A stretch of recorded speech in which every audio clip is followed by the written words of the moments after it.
The Book of Honey, by Isita Roshaz, Chapter 11, Not disappointed one bit, August 11th, 2030, Honey, making my way to Chinatown, London at noon to the Plume Valley restaurant. I ask for a table for 3, I order a cola with ice, letting it sit and get nice and icy. Looking around the menu, I kept my eyes on the door and clock. A couple of staring adults eyeballing me from the front desk. I ordered the family-style chef's platter, showing the server that I had cash. There were no problems. When I get my food, I tear into it like I hadn't eaten in years. The room seemed warm, I chalked it up to the summer heat. I ordered a few more things before Bruce and William showed up. Walking over to my table, they sat without a word, watching me stuffing my face happily. The two of them seemed tired and were slow about saying anything. I picked up 2 empty plates and started loading them up, passing one to Uncle Bruce and then to William. Then I ordered them both icy colas like me. They tore through their food like it would disappear if they stopped shoveling it into their faces. In minutes Uncle Bruce started praising every mouthful. William drank 2 colas before he could even start to eat. Once I thought they had enough energy, I asked, "How did we do?" Both guys paused mid-mouthful and took a drink. Uncle Bruce was the first to answer. Victoria and Cross escaped across the border of France. Out of the 24 armed men in the 2 trucks, only 4 of them survived the trip to the hospital. 2 died on the operation table. 1 is still unconscious and the other one had minor injuries and is in lockup. Your driver washed up on a small bit of land called Reed's Island with a bullet wound to the spine. I think that is about it, right, William? William nods and tells me. All the children in the van are in a care facility. The ones with families are being looked for, and those that are American are being shipped back as soon as possible, except one dark-eyed girl that called herself Dragonfly. She is refusing to go anywhere until she hears something about you. She passed me your message and says thank you. All I can do is nod, not feeling like she should be thanking me. Beck asks the question I've been working out for myself ever since I washed up in Guli. What are you planning, honey? I take my time answering that because I was not sure what they would think, and I hadn't gotten much past what I wanted after that.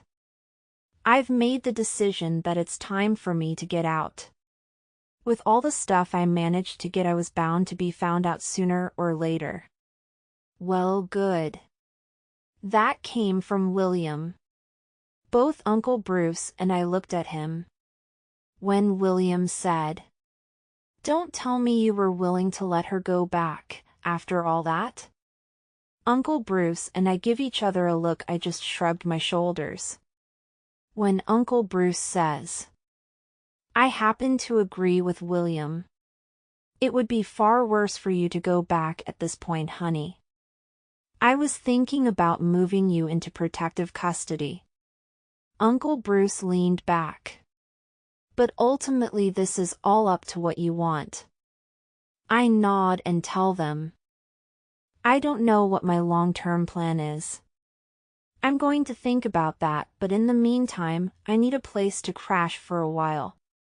Truth be told, the last 11 years I've been on the inside. This was never even a hope.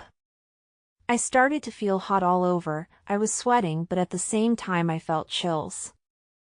I take off my hoodie and my mask.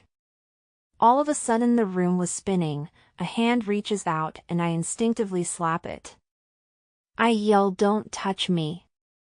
Voices are distant when I hear. Beck, her face is red. Then a hand grabs my wrist. I don't like being grabbed, they should know better. I punch straight up, and my fist collides with someone's eye. Damn it, William, grow some goddamn brains. Hearing Uncle Bruce's voice, I ask out loud, "Uncle Bruce, what's going on?" "Honey, I'm going to pick you up. You're sick, we're going to get you some help." William was trying to help, but he was a little stupid about it. I agreed with him. You're right, he was being stupid. But we're in public, we have to go right now. William, go pay the bill, I'll take her to the car. Yes, sir, was all William said. I was focused on Uncle Bruce. He crouches down and tells me, "Hop on my girl if you would." I hesitated, not knowing if I should allow this to happen. But I look at Uncle Bruce and speak. All right. Putting my arms around his shoulders, he grabs my legs to hold me up. Then he stands. There are claps and cheers from the people in the restaurant. The thing I was afraid of didn't happen. It took me a few minutes to figure out I was all right with this. Bruce walks with me down the busy streets of Chinatown. There was so much noise and heat. Uncle Bruce was a strong man behind his suit. I could feel muscles and strength underneath my hands. He smelled of earth and a warm place. He put me at ease. Uncle Bruce asked me, "Are you doing all right, honey?" Normally I would have said nothing. Maybe it was my fever, or maybe because it was Uncle Bruce. I was feeling chatty. I say to him, "I don't know, Uncle Bruce, a lot of things are happening. I don't know how I feel about them. I haven't had the time to assess what I'm doing. All the feelings are hitting me at once. I don't know which one to feel first. Anger I own. Cold emotional detachment is my skin. Being scared does me no good." Uncle Bruce asks me, "So, you're never afraid?" I tell him, "No, I'm always afraid, but I know how to unplug it in that world. But I don't know how to be soft around the edges. Being around regular people." Uncle Bruce tells me, "Well, they're just regular people. I do not doubt that when you decide to stand among them, you'll flip their world upside down. I don't know how to feel right now." When I say to him, "Really, because the only thing I know how to do is fight." Uncle Bruce disagrees with me. "You and I both know you have a lot more going on in that head of yours than fighting. If that is what you think, then don't stop fighting, just use what you got to do what you want. The girl that brought me all those bacon buttas told me fighting was in your blood. From what I can tell, you're damn good at what you can do. I mean, that uppercut you just gave William was almost beautiful. I haven't seen something like that in a long time." I normally don't take compliments well. I say to him, "Thank you, Uncle Bruce." I hear him sigh and feel him shake his head. "I can't believe that boy wanted to princess carry you." I agree with Uncle Bruce very loudly. "Right. I'm almost tempted to let him carry you the rest of the way." I begged Uncle Bruce, "Please don't. The temptation to smack him in the back of the head would be far too great." Uncle Bruce burst out laughing. "Damn if I don't know what you're talking about. When I ran that kid through his paces, my favorite thing to do is to test his reaction time. He comes in early, does training, and waits for his logistics instructions. I caught him sleeping at a desk. I tore an eraser to pieces and began tossing them into his open mouth. I swear on my mother's blue hair that he swallowed all 8 pieces whole without choking. I couldn't help myself. I laughed from a deep place so loud. Ha, ha, ha, no, no, please, you can't make me laugh like that. It will make me pass out. I rest my head with a sigh.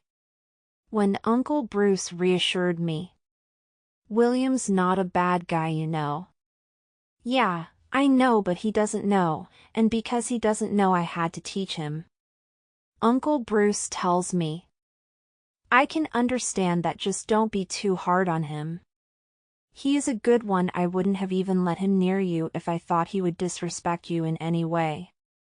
Tears silently fell from my eyes. no sound, just tears. Then I tell him with all the faith I could give any person at this point. I know you wouldn't, I know. That's why I chose to come to find you, Uncle Bruce. You reminded me of home and the way people were there and what I loved about it. Let me just say you didn't disappoint me one bit. It was everything to me. I hear Uncle Bruce sigh.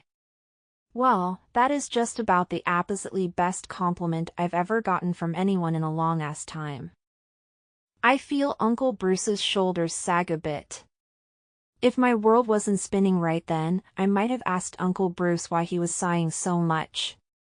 All I say to him is, "No problem, Uncle Bruce." He tells me, "Well, damn girl, I'm as salty as they come. No one needs to be seeing me cry." I chuckle. Don't worry, tears are salty too, so no one will even notice. He laughs at me. Ha! Then out of nowhere Uncle Bruce says to me, "Besides, I think William has a crush on you, my girl." Really? Is that right? Well, whatever. Damn, I tried to play it off. Uncle Bruce heard the interest in my voice. He chuckles at me this time. Then he tells me, "William would listen to your tapes like bestsellers, and the look on his face when you jumped off that bridge was priceless. I practically had to order him to not jump in after you. Sitting there holding your clothes like a security blanket." I had no clue why Uncle Bruce was pushing William at me so hard. It wasn't the first time. So I say to him a little accusingly, "Uncle Bruce, I'm free for less than 3 minutes and you're already trying to get rid of me." He said to me, "I would never." Not really meaning to, but here I was being carried by him. He had nowhere to go and neither did I. Couldn't miss this moment, I say very quietly. I wish Papa were here, Uncle Bruce. I miss him on a day like today. Uncle Bruce stiffens. But then he takes a deep breath. He and I both knew about the connections between us at this point. Not once did either of us say anything to the other. This was the first time I had ever said anything. Uncle Bruce is quiet for a moment. Then he says to me, "He'd be ashamed of me right now." I ask him, "Do you think so?" The tone he used to tell me was a disappointing one. "I lost his baby girl for 9 years and then made you help me take down a dark world from the inside. I should have pulled you out and never let you go back." I laugh at that. Do you honestly believe you could have stopped me? Saying you made me do anything is almost laughable, Uncle Bruce. He chuckled just a bit. I could have at least tried. I tell him, "Uncle Bruce, you know what kind of blood runs in these veins?" He says, "I imagine it's hot blood, honey." I agree. Like lava running down a mountain, there's no stopping me till I hit the sea. That hit him just right because his booming laugh made several people on the street jump. Even with my world slightly spinning right now. I love the sound of Uncle Bruce's voice. When he finally gets control of himself, he says, "Damn, you're his granddaughter, he couldn't deny you if he wanted to." Then I say to him as boldly as I could, "Someone has to put a boot up your butt, once in a while, Mr. Smoke." The surprise in his voice was priceless. "How the hell do you know that name?" I asked him. "He never told you how he put me to bed at night? The kinds of bedtime stories he used to tell me, did he?" I could hear his groans of protest. "Oh God, it's no wonder you came out biting the nuts off demons. He has no one to blame but himself. When you conquer the world, remember we're related." I inform him sarcastically. Oh, I've already done that, Uncle Bruce. I've just chosen not to tell anyone I'm in charge. Too much of a hassle to let everyone know. We laugh our asses off. But then I bring us down a bit. Uncle Bruce, I don't know how to be a free honey. I've lived like a monster for so long. What if I can't deal with regular people? What if I can't stop fighting? He does his best to reassure me. Now you are in our hands, my sweet girl. We'll take really good care of you. You just take your time getting there. After all this, it won't be as hard as you think. Besides, I'm going to be introducing you to some good people that will keep an eye out for you. I didn't miss the fact that he said we would. I am completely out of control. No one can get me as this man does. Some things between us no one would get about us. I say before I think. Like William. I could hear the grin in his voice when I said that. Aw, I didn't know you cared for him that much. I couldn't get this past Uncle Bruce, so I say. Well, we've had a few conversations. But it was mostly about work. I will say he didn't disappoint me either. I can almost say he impressed me. That's not something that happens often. I have a lot of things to think about. Then Uncle Bruce says, William is someone that grows on you. When you think he can't possibly handle anymore, he gets his ass in gear and gets it done. I try to brush it off like I don't care. Well, whatever.